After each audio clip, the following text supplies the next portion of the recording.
It's the love story that captured the nation's attention. Melissa Dohme, the survivor of one of the Bay Area's most horrific domestic violence cases, falling in love with the first responder who helped save her life.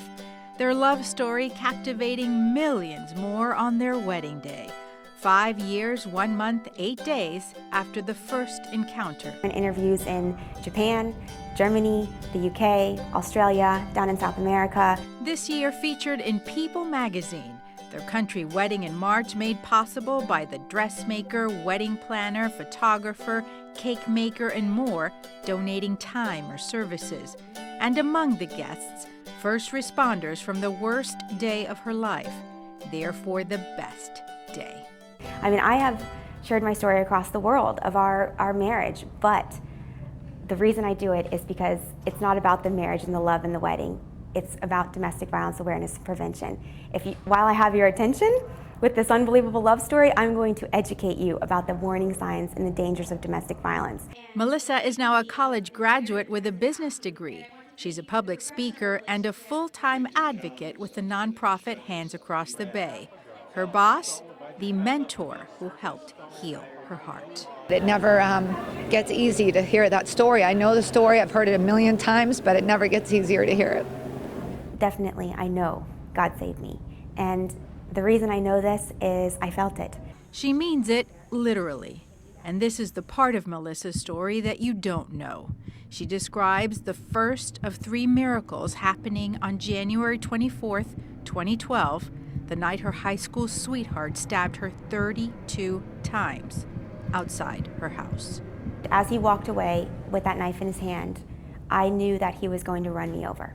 I felt that that's how he was going to finish the situation and kill me. Was I was laying in the road, I had no more strength and no more blood to get up and run away. I was pretty much dying at that moment. And I told God, I said, he's going to run me over. Lord, you have to get me out of this road. And at that moment, I was able to stand up and I felt myself walking. Walking with a broken skull, facial nerves severed, and massive hemorrhaging requiring 12 units of blood transfusions at the hospital. And I know 100% that it was angels that were carrying me.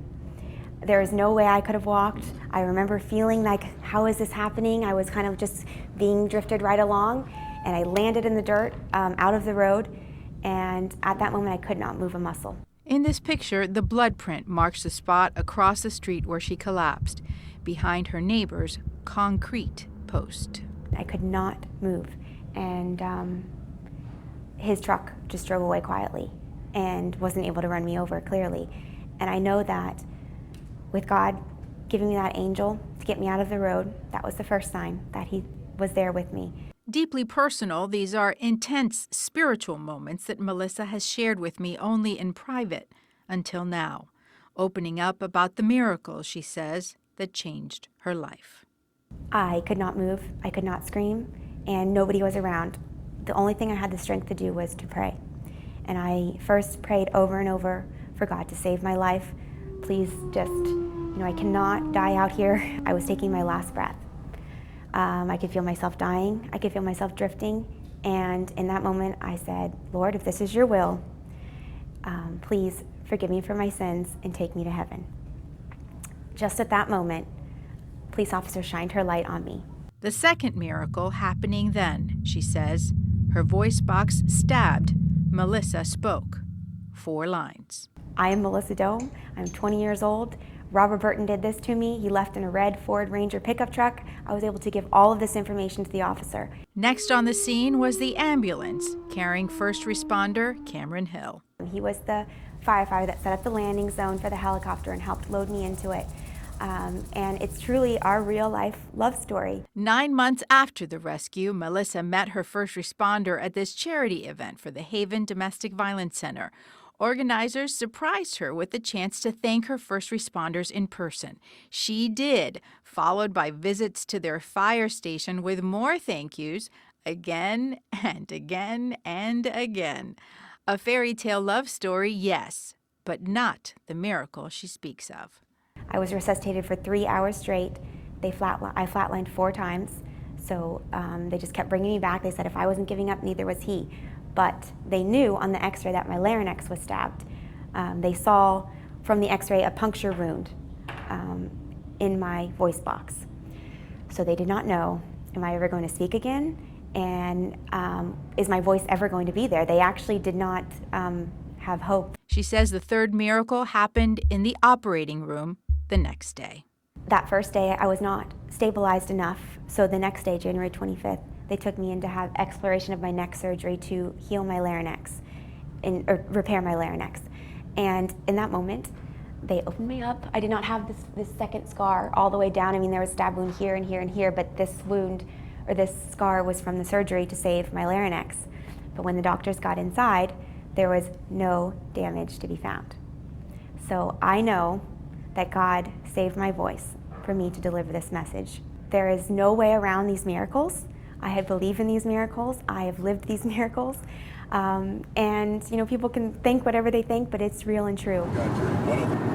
So where does the love story go from here? How nice. My family and I took a road trip to North Carolina to find out. Oh my gosh, it's so nice It's so nice to meet you too. Welcome. That's Murphy, North Carolina.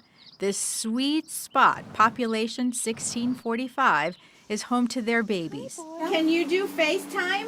alpacas. There she is! Oh my gosh! The soft, docile animals at Cobb Creek Cabins are providing the next chapter of this love story. Say hi to Mama. Farmer Veronica T. is their mentor and alpaca sitter to their 3 boys, Trigger, Handsome Devil, and Buckshot.